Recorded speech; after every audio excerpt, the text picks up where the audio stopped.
What's going on, everybody? Welcome to the Awesemo.com NFL Strategy Show. It's the showdown edition, but it's not. It should be, but it's not, because it's a Monday night doubleheader. And let me tell you something.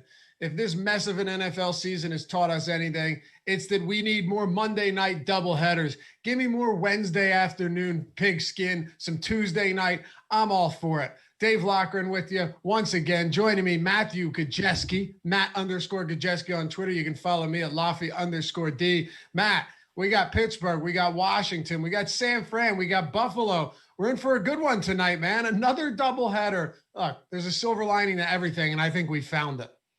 Yeah, man, I like the doubleheaders. As much as I like Showdown 2, we still get the feel of it being a short slate. We really have to dig into the weeds, but there's just more options. And you're playing a full roster, so it's not the same sort of roster construction.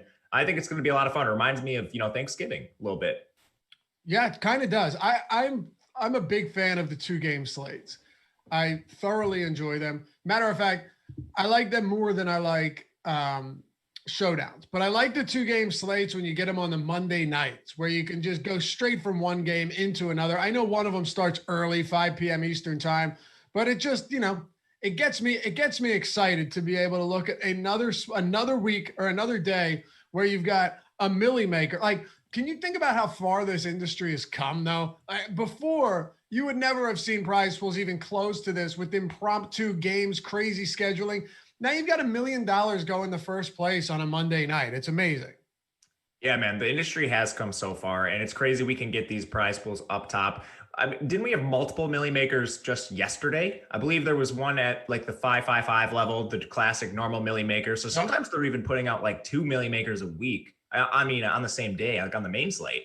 It's nuts. They've been doing it consistently lately. FanDuel's giving out $200K to first tonight. So just across the board, a lot of big stuff going on. And that's why we're here to talk about it. Hit that thumbs up if you're just walking in the door. And guys, if you like what we do here and you want to help support us, you think somewhere along the way, maybe we helped you out. We refined your process, your strategy, the way you look at it, or maybe we helped you even win a little bit of money. It all comes down to you. You put the lineups in, you make the decisions. You click submit and you enter the contest. But if you think that maybe we had an impression along you or an impact along the way, hit that subscribe button. Help us get to the 50K mark so we can all be happy. And of course, when you subscribe, we show up more on your recommended feed, on your homepage, all of that stuff. You'll always know that Awesemo is there going live. If you like it, hit subscribe, and we start now. All right, Matt, 2 games to talk about. We'll start with Washington at Pittsburgh. This one, of course, was rescheduled due to the Baltimore-Pittsburgh nonsense that had them delayed and postponed multiple times. So you've got Washington on the road at Heinz Field, 5 p.m. Eastern time. They're 6.5-point dogs. Now, it opened at 7.5. They're 6.5-point dogs now. And the total is 43.5 points. I will say it's interesting to see that this moved through 7 down to 6.5. Which is, worth pointing out. And the Washington football team has actually been playing respectful football lately. I'm not saying this is a juggernaut or a world beater by any stretch, but they smoked Dallas. They beat Cincinnati. Okay, big deal, right? They lost to the Lions by 3. They lost to the Giants by 3. And then prior to that, I was looking at Alex Smith. Prior to that, you had just a mess of Kyle Allen and Dwayne Haskins. But let's start it off with Washington, the passing game. From Alex Smith to Terry McLaurin, who is a bona fide number 1. And after seeing last week a number of weeks this season where the Steelers are a very good defense, but they've given up some big plays. Look at Marquise Brown. Look at some big runs earlier in the year. They have given up some chunk yardage. Is Terry McLaurin in a spot where we need to be targeting him even against a very good defense? Yeah, his target volume is just absolutely absurd. And when we talk about ownership today, just think about this in the context of a 2-game slate. I'm looking at our ownership projections right now, and Terry McLaurin's not even in the top 5, but he's still 41% owned. So it's just a little bit different. 41% ownership isn't going to be crazy today. But I mean, you just want to talk about an alpha receiver receiving just absurd volume in his offense. I know they're not the most dynamic offense in the NFL, but aside from Diggs on this slate and maybe Deontay Johnson, I don't think anyone has better volume than Terry McLaurin. And if we get him at lowered ownership, I'll take his 27.5% target share all day. You were talking about just the Washington team overall. It's funny, they're playing the Steelers. They remind me of the Steelers last year when you could tell it was a really good Steelers team, but obviously they had the quarterback struggles. Washington has a very good defense. They have a decent offensive line up front, a great back in Antonio Gibson and McLaurin. I think the quarterback holds them back a lot, honestly. Yeah, there's no doubt about it. And by the way, John, congratulations. Said he won the $15 single entry on Sunday Night Football. That is awesome, and we're happy to hear that. Glad to have all of you guys with us as well. Hopefully you guys had a decent Sunday. DFS-wise, wasn't my best, but had some for DraftKings best ball. Looking like I'm gonna take some good positioning heading into week 14, Matt. So and a bunch of dynasty leagues getting into the playoffs there as well. So we'll take the good with the bad all the time. Is there anyone outside of Terry McLaurin that you actually have any interest in for Washington?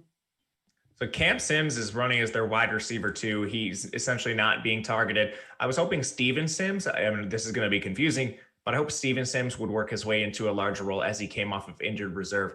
It hasn't happened yet, but I still think it could happen, which makes these two really hard to get to. And then there's always Logan Thomas.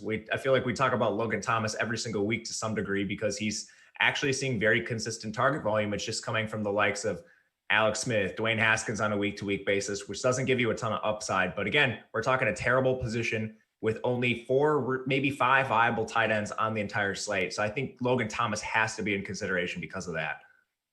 Yeah, with only 4 teams, 2 games on the slate, we're going to have to make some exceptions. We're going to have to, make some justifications that we naturally wouldn't do. And quite frankly, Matt, once you get into showdowns, once you get into these 2-game slates, I don't think there's any denying that you're going to see instances where like no-name players that on a regular size slate you would never even consider have to be in consideration here. And I figure at the end of this show, we'll just do our top leverage plays, right? They don't even need to necessarily be value plays, but guys that can hopefully give you some leverage over the field in some larger field tournaments on a day where many people are picking from the exact same, well, we're all picking from the same players, but many of us are picking the exact same players and plugging them into lineups. Antonio Gibson's been awesome this year. You look at the amount of touchdowns this man has scored. On the ground, I still think if it's the same as last week, only Dalvin Cook has more rushing touchdowns than him. He's scored 6 over his last 3 games, which is ridiculous. And now he's scored in every game going back to week 7 and all but 2 games going back to week 2. He's been wildly efficient in goal-to-go situations in the red zone. And now you've got him at 6,500, Matt. But I think it's fair to say that this is going to be the toughest matchup Antonio Gibson has had in quite some time. When you look at the schedule, it is no cakewalk whatsoever when he's faced the Giants, Dallas, and I respect the Giants, but Giants, Detroit, Cincinnati, Dallas. So had some easy or at least somewhat easy matchups recently. Yeah, Gibson's been a tricky evaluation throughout the year because the volume has been middling. He's really gotten there through efficiency. And you mentioned the touchdown volume. That's been phenomenal for him. But in recent weeks, the touch count has started to climb. So I think there's still some optimism, even in a tough matchup. Now, maybe he doesn't have to live through quite as much efficiency. Just looking at the last 4 games, he goes from 9 touches, then back-to-back games with 17, and then 25 in his most recent contest. Mckissick is still playing a lot of snaps. Just last week, Mckissick 28 snaps, Antonio Gibson 45, but the touch counts have skewed heavily in Gibson's favor, and he's active in the pass game. He has 10 targets combined in his last 3 games, and that has also been on the increase. So I think, presuming negative game script, a tough matchup, on the 2-game slate, Antonio Gibson still should be a consideration, given his increase in volume. So the whole thing with J.D. McKissick is game script. He is heavily dependent on a negative game script, Matt. I don't think there's any denying that right now, right? Like they faced Dallas, they smoked them. And I remember on Thanksgiving Day saying Antonio Gibson is undoubtedly the guy if this game is a neutral or favorable game script for Washington. The same thing applied to Cincinnati. Same thing applied to a lot of these games. But, you look at the last 2 games they lost, 15 and 14 targets, 29 combined. They lost 2 games in a row. Then you look at the 2 games following that they won, Matt, and they won by a total score of 61-25. So that's absurd on its face right there. What, 35-point margin of victory in those two games? He had 2 and 4, 6 total targets. If they fall behind early, is J.D. Mckissick going to come into play as someone that no one's thinking about because recency bias is going to keep them solely and firmly on Antonio Gibson? I got to ask all the questions here. We only have 2 games. That's a really good question, man. I'm glad you asked it because I do think J.D. Mckissick is in play. He's someone that you've brought up a lot when we talk about negative game script for these teams. And you've also brought up the fact that the NFL has just been crazy this year. There have been games that, they haven't gone according to plan. And McKissick still played 28 snaps. Antonio Gibson nearly doubled him at 45, but you mentioned the positive game script. It very well could have just been Washington's playing from ahead and they prefer Antonio Gibson in those situations. We've seen J.D. McKissick handle target counts of like 15 in certain games. I think he is still their preferred pass catching back in negative game script scenarios. That puts him in play for me. Do you think it's more of a game script thing for Washington? I still think McKissick is a role. I still think he has a role. There's no doubt. What I'm saying is that if it does flip on its head and becomes a negative game script, then J.D. McKissick's role could be of someone who is in a tournament winning lineup. And yeah, I agree with you. Yeah, you know what I mean? Because we've seen the volume there in prior games, particularly with Alex Smith at the helm. So, people are going to watch this. To clarify, I am saying that J.D. McKissick could be a viable option, even if this game is close. But Antonio Gibson is clearly the guy.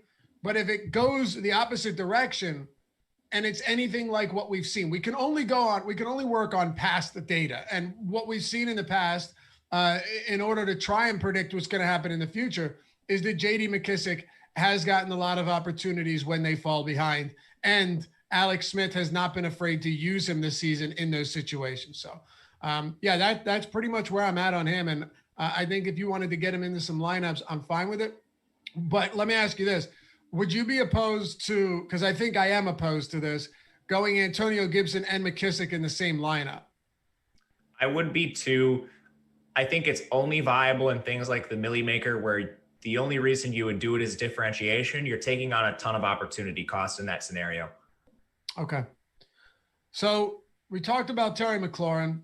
He's and by the way, guys, if you wanted to look at ownership projections at awesemo.com, if you're a sub, these projections are on the main slate ownership projections. I know it can be difficult to find with all these crazy slates without any actual true title to them. This is on the main slate. And I mentioned that, Matt, because McLaurin right now is getting about 42% ownership in the same neighborhood as like 5 or 6 other players. And then, guys like Diggs and Deontay Johnson are ahead of the pack, really just specifically Diggs. Then you have about 8 or 9 guys all within that 10% range between 40 and 50. Is Terry McLaurin's ownership a factor? And really, how much is ownership a factor to you today at all on a 2-gamer? I think ownership is more of a factor with players like Diggs, who's coming in near 70%. That's a crazy number. Yeah, if Diggs busts, a large majority of the field has him. So you're just victory lapping, I guess, the 70% that project to have him. With McLaurin, he's not as substantially owned, and it's probably appropriate for him. If you personally believe that you're getting some leverage with McLaurin and he should be heavier as far as ownership than that, I think you play him. I'm completely fine with McLaurin. I think his ownership is probably appropriate given the context of the slate. Congrats, Nate. Said he took down his first big DraftKings tournament yesterday.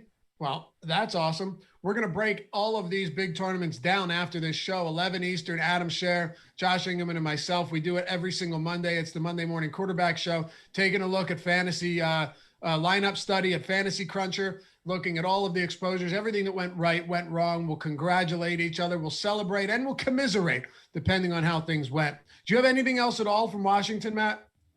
I think we hit on everything. The only other thing I guess we should talk about maybe is Alex Smith, because he's just going to be super contrarian.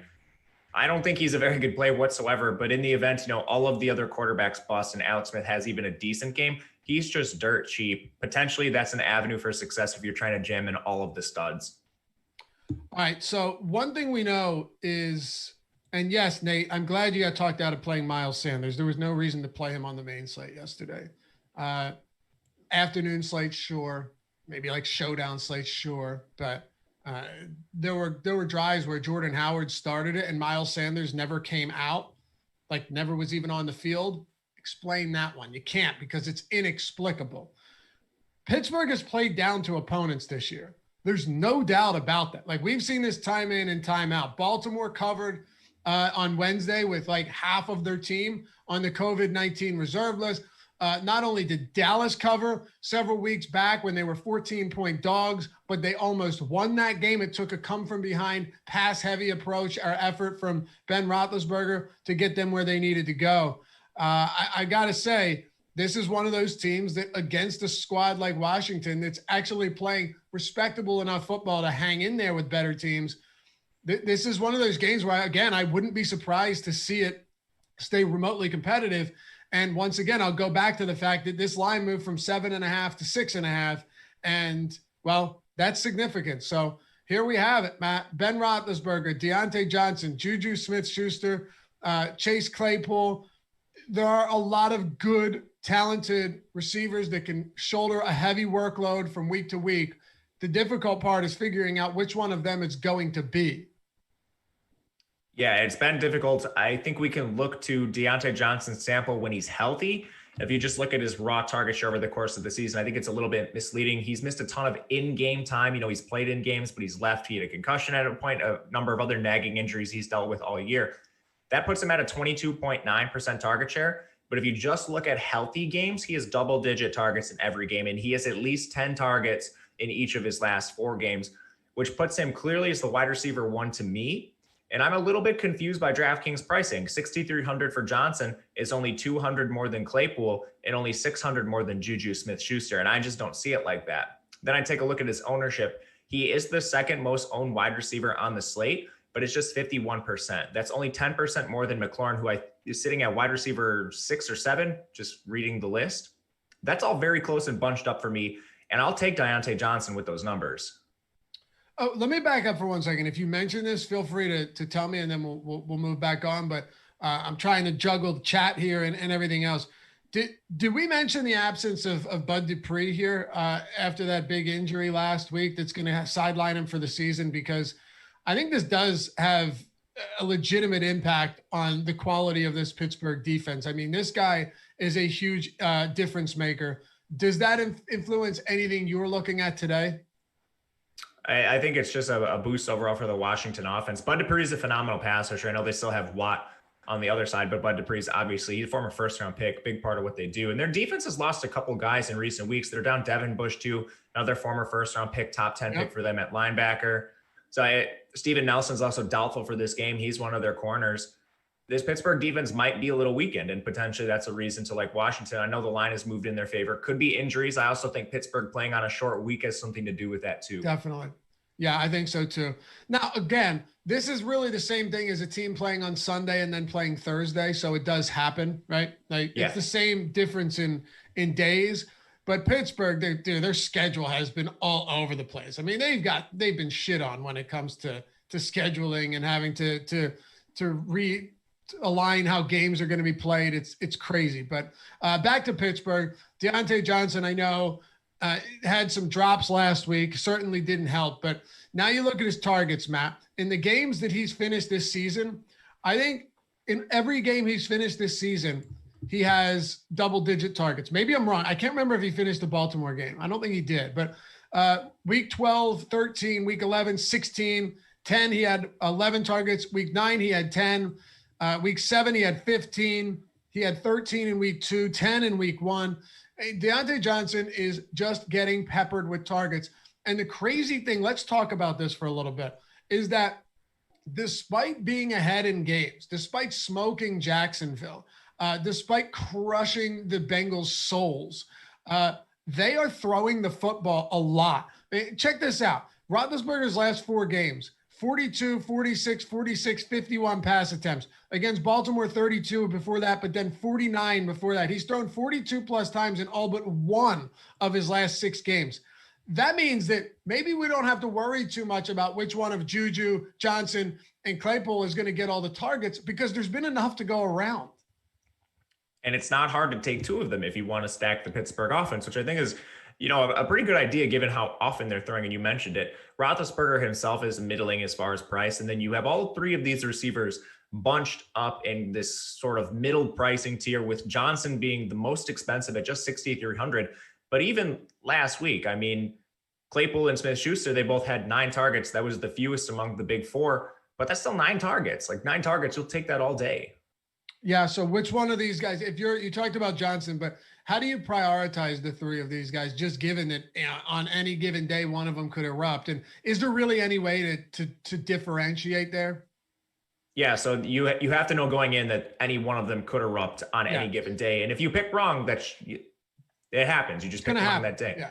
But I do prefer Johnson. I think his target share is the best. And then between Claypool and Smith-Schuster, I'll take Claypool just because of the way he's being used. Smith-Schuster is essentially functioning as a possession receiver around the line of scrimmage with a very low ADOT, giving him a little bit less upside than Claypool, in my opinion.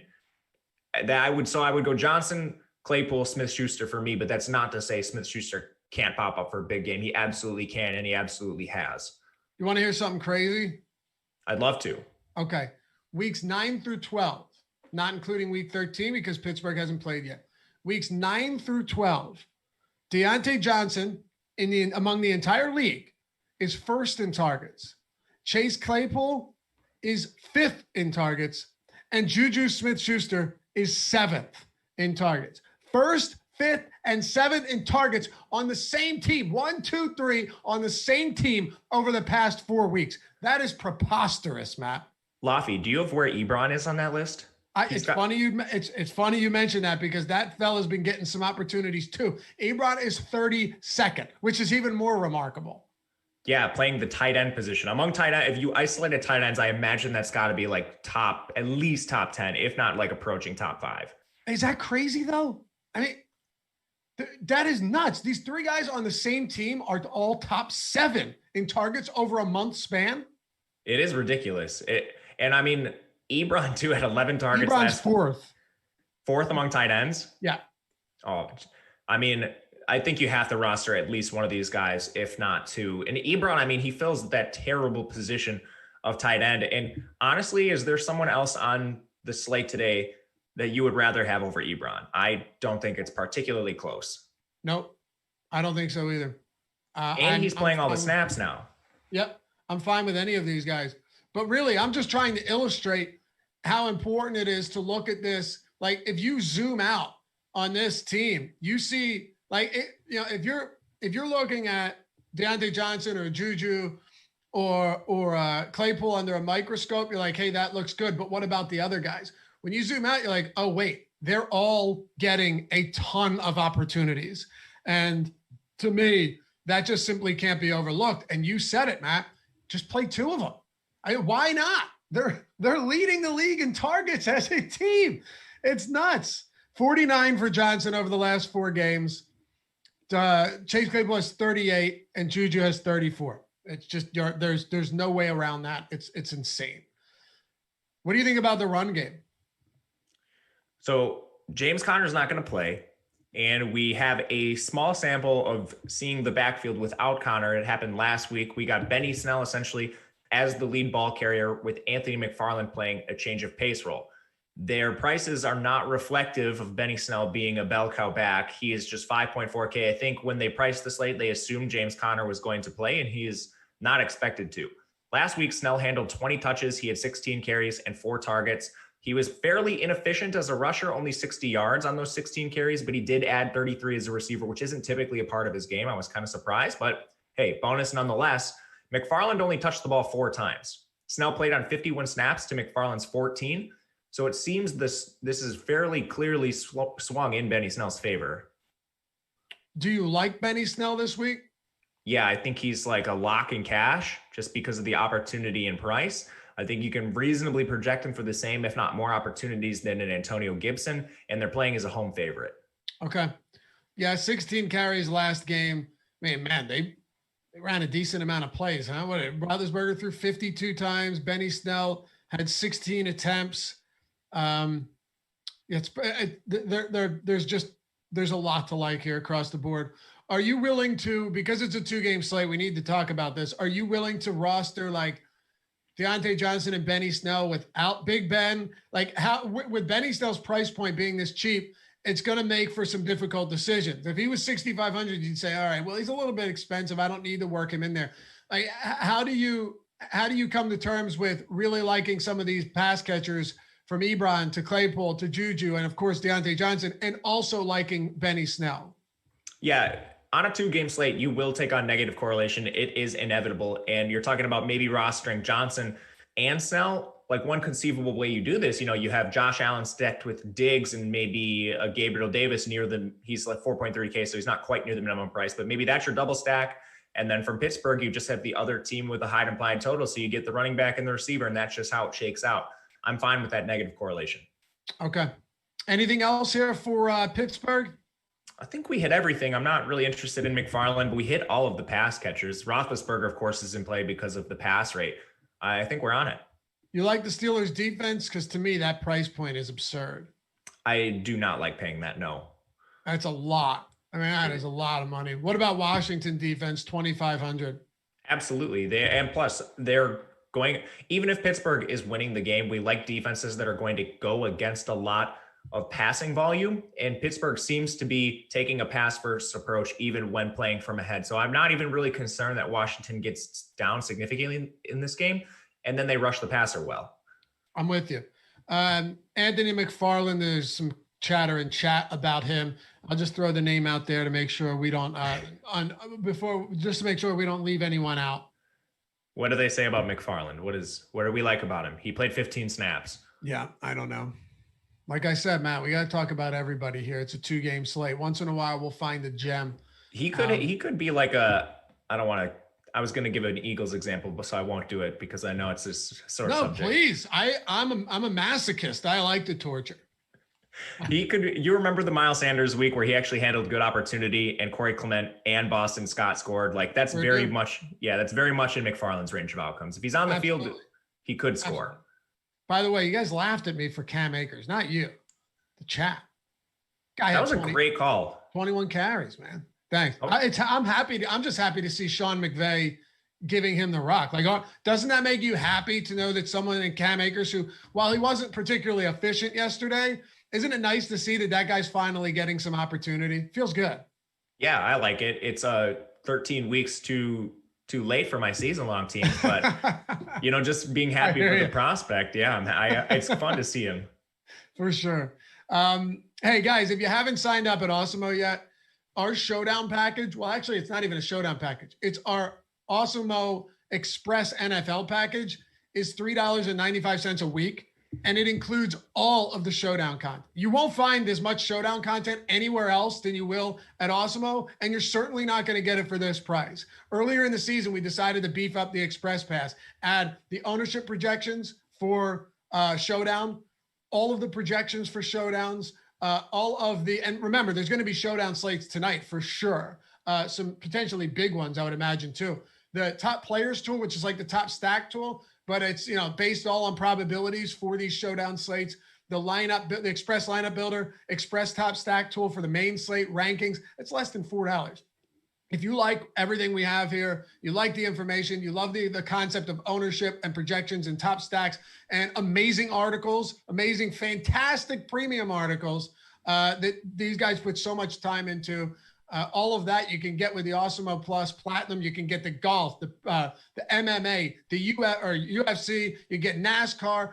Basketball's coming up, football, baseball, all of that stuff is in the Awesemo Plus Platinum. You can do that for a week. You can do that for a month. You can cover it for the entire year and knock a big chunk of change off of what you're paying. Any budget, whatever you've got, we got you covered. Like I said, you want to pay less than $4 a week, get all of the showdown content and main slate, afternoon slate stuff. We got you. Awesemo.com/join. And if you have any questions, hit me up. You can DM me. My DMs are open at Laffy_D on Twitter. I'm happy to help you guys out. All right, Matt, 1 down, 1 to go. Buffalo and San Francisco. The Buffalo Bills opened at 2.5-point favorites. They're now 1-point dogs, Matt, which is kind of interesting. And I think we've seen this number bounce throughout the week, but San Francisco is starting to get healthy, right? You got Debo, you got Ayuk, they're healthy. You've got Richard Sherman, who I think makes a pretty big impact in his return. Trent Williams, you have a lot of guys that are back in action now that are going to make this San Francisco team considerably better than it was. Yeah, it's been really hard to evaluate because there's guys like coming and going every single week. Emmanuel Mosley, one of their corners, is questionable to play today. They're down K'Wan Williams, another corner they're going to play. Their offensive line's been banged up all year, and they just put Jaquiski Tart on injured reserve a few weeks ago. So it's like, Richard Sherman returns, but then Mosley, Williams, Tart leave the lineup. Like they still don't have Garoppolo. They still don't have Kittle, who's their number one pass catcher. They lost essentially their entire pass rush and Ansah, Bosa, Solomon Thomas, D Ford. So it's been a really difficult team for me to evaluate. I'm very surprised to see Buffalo coming in as the dog here, and I'm even more surprised that the line moved against them. Okay. That's interesting to me because Buffalo, while they're a very good team, and are they getting Milano back today, like their top coverage linebacker? Because that makes a nice difference if he's there. I haven't seen any one way or the other. I didn't see them activate him. I know he's been on injured reserve. Okay. Either way, yeah, I think Buffalo is the better team, but I anticipate this being a very close and competitive game. And one of the reasons for that is I think Shanahan and the ground game for San Francisco can make some noise against the Buffalo team where that has been their biggest liability. And you've got Raheem Mostert back, easily their best running back this season and last season as well. But we'll start with the Bills and we'll start with Stefon Diggs getting, as you pointed out earlier in the show, almost 70% ownership on a 2-game slate. Floor's yours, Matt. Yeah, you want to talk about like crazy target volume. Stefon Diggs is right there. He's not priced in the same tier as the Pittsburgh guys, but he has similar target volume and a 29% target share on the year. This game environment is a little bit better overall. It has a higher total. And even though Buffalo's not the favorite in the game, I still think you can predict Stefon Diggs is going to see a very healthy target share, at least 9 targets in each of his last 4 games. All right. Well, have you built lineups yet? I have been playing around with it, hand building, nothing in Cruncher. Okay. And I think one of the reasons you're getting Stefon Diggs at this ownership is 7,500 for a 2-game slate is not that crazy. John Brown is out, and that's going to open things up. So who does that open things up for? Well, the first one on the list is got to be Gabe Davis, right? Gabe Davis in the 3 games that John Brown has missed this year, while he only had 4 targets last week, he had 79 and a touchdown. Thank you, Gabriel Davis. I feel like I got pretty lucky on that one. Tennessee, 5 for 9 targets, 58 yards. And then I think in week 7, he only had 3 targets. I believe John Brown was out in that game too. But the point remains that I would assume Gabriel Davis continues to be the biggest beneficiary of John Brown's absence. And Cole Beasley could also be an interesting option, although I do think he could have a relatively, well, we'll get into that in a second. What are you doing with Gabe Davis? I love Gabe Davis. I think as far as cheap receivers go, he's the preferred one I'd like to play. He's just 100 cheaper than Ebron, but he is walking his way into a larger opportunity share. Cole Beasley's role should remain largely the same. He's basically their slot only receiver. Gabe Davis enters the John Brown role, which has a lot of upside as we've seen at various points this season. Okay, how about Cole Beasley here in the slot, actually averaging his best numbers of his career? Yeah, I have no problem getting to Beasley. Beasley's target share, even with John Brown on the field, is still pretty good, 18.5% target share. He's not even 5K, so you can play him as well. I think you're mixing and matching depending on your salary between guys like Beasley and Gabriel Davis, but I still think they're both values at their price. I'm comfortable playing either one. It's just kind of how your particular roster shakes out and who you have enough money for. Yeah, it's like, okay, so 49ers are without K'Wan Williams, and I don't know if they're going to be able to compensate for that. It's possible, but it's also possible that you're going to get Emmanuel Mosley, who has been pretty much crushed in coverage for this team this year. He's questionable too. Okay, so do you throw, I don't know, Jimmy Ward? Yeah, they don't have Tart either. Like that's the thing with Richard Sherman returning. He can only cover one receiver. Right. Yeah. Yeah, that's tough. I'm not necessarily sure how it's going to work out, but the passing game for Buffalo, the biggest question I have for you outside of your individual preferences is, do you have confidence that Josh Allen will be able to move the ball freely through the air today? Josh Allen's been pretty good this year. So when I'm looking at quarterback efficiency, he meets all the basic metrics I would look for. So I'm comfortable playing him. And I don't see why this matchup stands out as any more difficult than any particular matchup this year. San Francisco is down all of their pass rushers. They're down most of their starting corners. So outside of just a step back in general inefficiency, I don't see any reason why Josh Allen shouldn't succeed. Okay. I think Josh Allen's ability to use his legs could also be interesting. One of the areas that San Francisco has struggled this year, Matt, and last year is rushing quarterbacks. Rushing quarterbacks have given them some trouble. While they've been able to plug up holes and slow down the ground game for running backs, rushing quarterbacks have been able to have some success against them. Is this something that we like when we're looking at Josh Allen today? Because anytime a running back can take off and make some noise with his legs, especially on a small slate, we got to talk about it. Yeah, and he's the only one that has this upside. It's kind of accounted for in price. He is a little bit more expensive than each of the other signal callers, but I still think you're accessing a ceiling with Josh Allen, not only through the air, but we've seen him very active in a goal line sense earlier this year. He is a lot of rushing touchdowns throughout his career. I believe 8 and 9 in his first 2 seasons, and I'm not quite sure off the top of my head what he's at this year, but we know it's in his range of outcomes. He's a big runner and just the scrambling ability too. He's not someone that's always going to just throw the ball away. He'll try to tuck it and run, and any extra yardage you can get is going to be a big difference on a 2-game slate.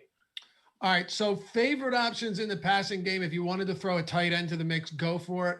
But before we move to the run game, which I don't imagine we're going to have a ton to talk about, who are your top options in the passing game? Of course, adjusting for price and for ownership. Yeah, it would be obviously Diggs. I'm okay eating the ownership.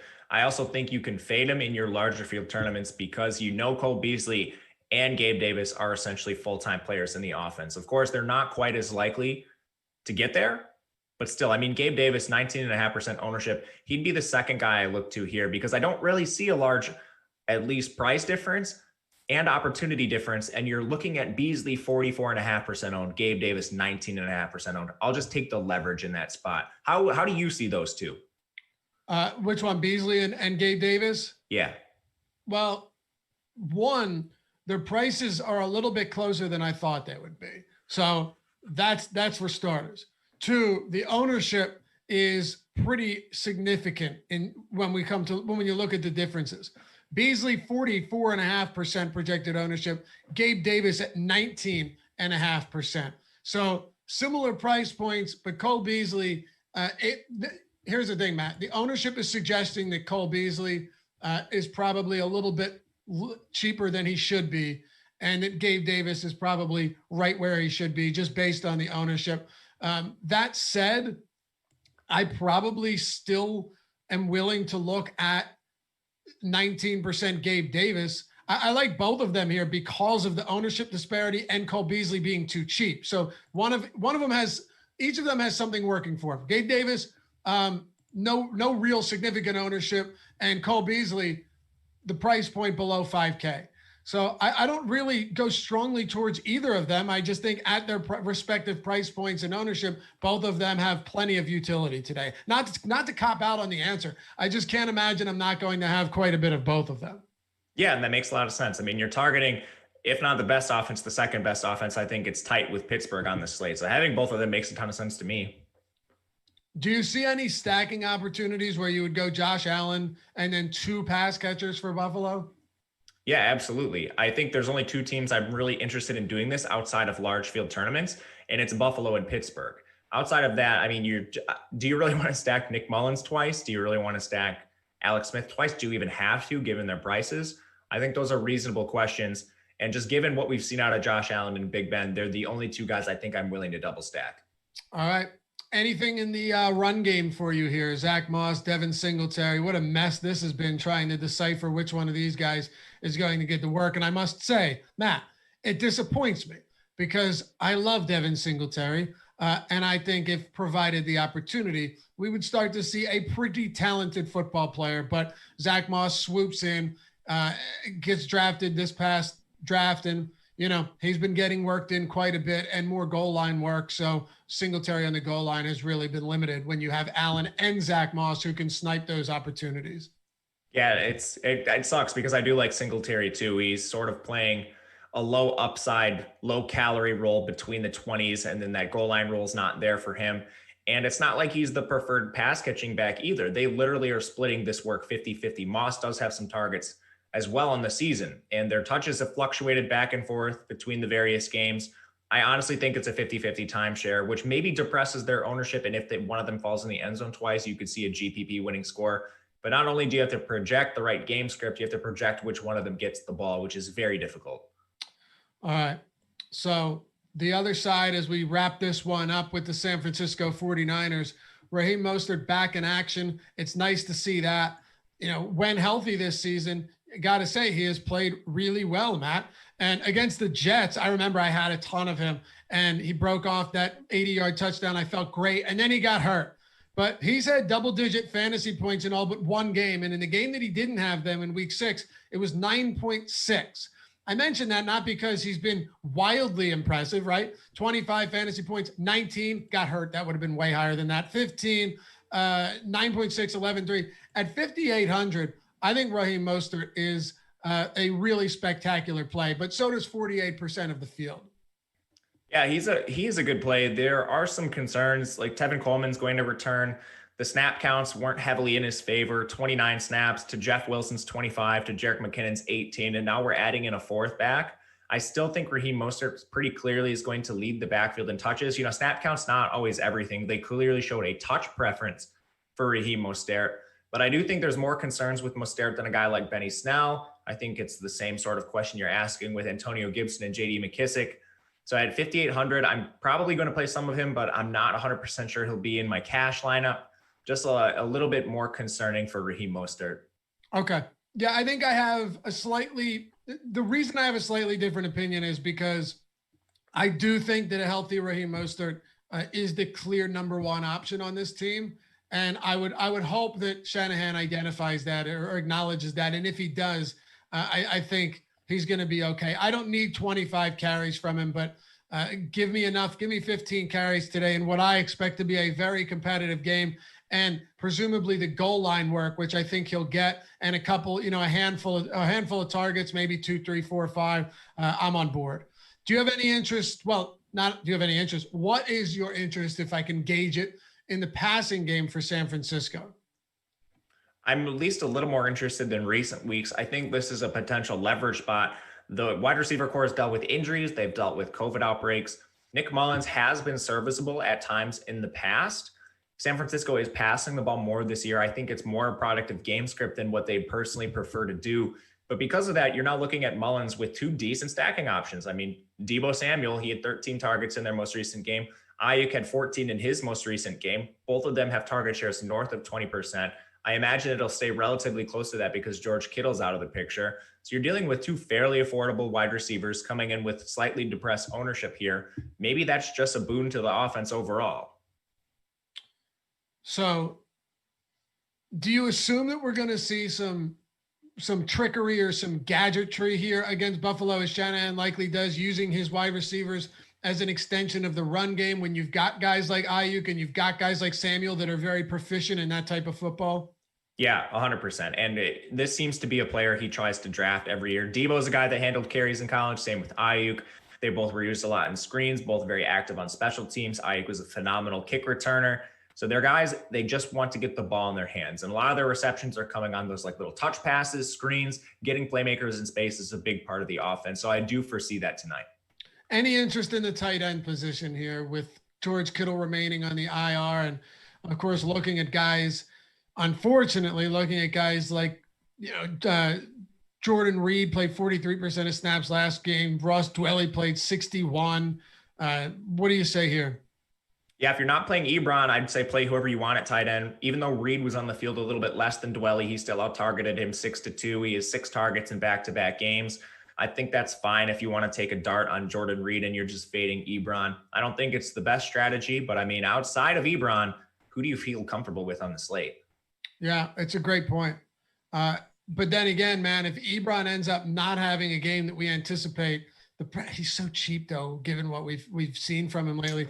And one of these guys does have a game that could, if one of these tight ends goes for like 18 or 16 and Ebron goes for 5, those points could be difficult to make up. But the problem is, Matt, how do we look at anyone other than Ebron and say, oh yeah, he could go for 18?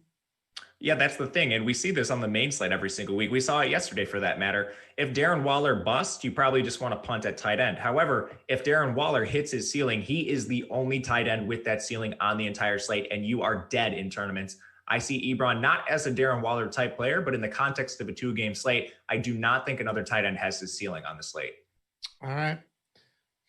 4 up, 4 down, or 2 games up, 2 games down, Matt. Any defensive interest here? I know the right answer and the only answer really is you play which defense fits.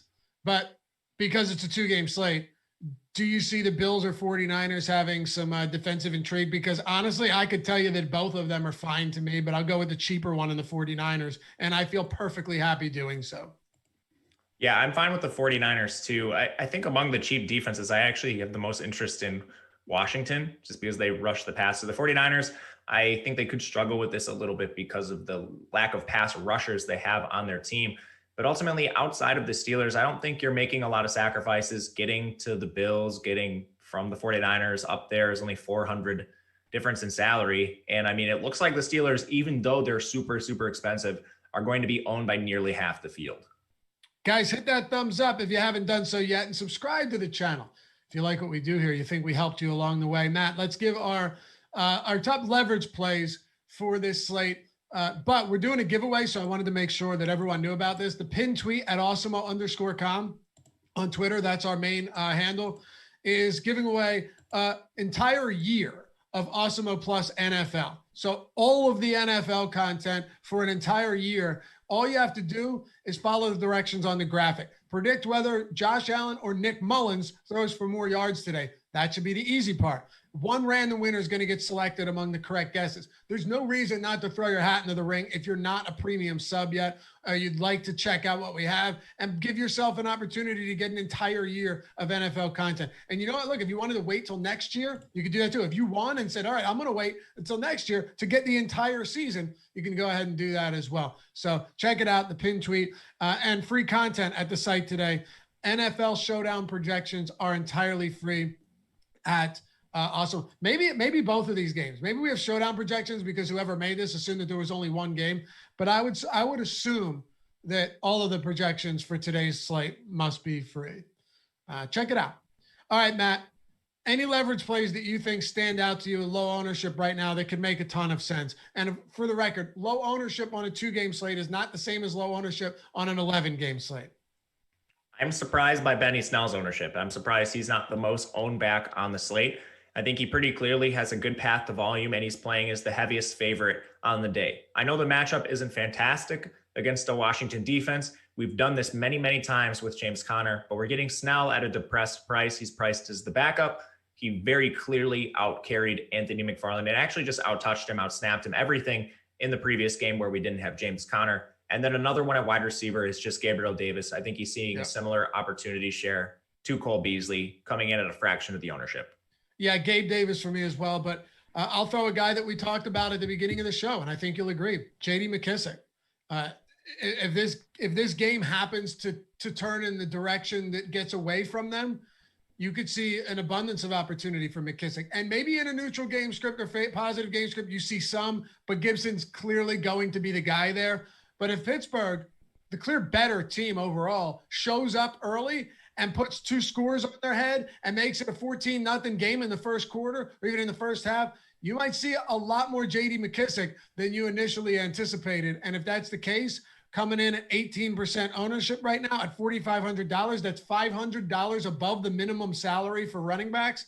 And 18% ownership is pretty damn low given the context of the slate. I'm very much willing to get there. So, Matt, it's been a good show, man. Final thoughts to wrap up this 2-gamer. I love it, man. I think we hit on all the leverage points. I think what team you're going to stack is going to be key to this game. Is there a contrarian stack you're interested in? Like, can San Francisco put up a lot of points? The Vegas line certainly seems to think so.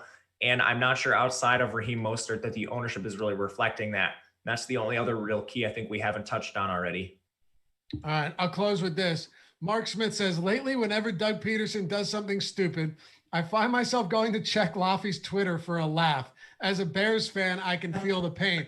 Listen, follow me for whatever reason you want, information, or you just want to laugh at my pain. I'm more than happy with that. Hit me up at Laffy_D, LOUGHY_D, Matt Gajewski at Matt_Gajewski, and Awesemo at Awesemo_com. Also want to thank Jordan Klein. Guy does a great job producing. He's quarantined out in the middle of nowhere right now in a hotel that has virtually no lighting. I wouldn't be surprised if there is in somewhere in this building, unforeseen, or unbeknownst to me, someone holding a gun to his head, forcing him to produce this show. He looks like he's in a dungeon, but he does a great job as always. Cue that music, man. We'll see you guys back here soon. Stick around in just a couple minutes. We've got the Monday Morning Quarterback Show, recapping everything from Week 13. Adam Scher, Josh Engelman, myself, Dave Loughran. Good luck today, guys.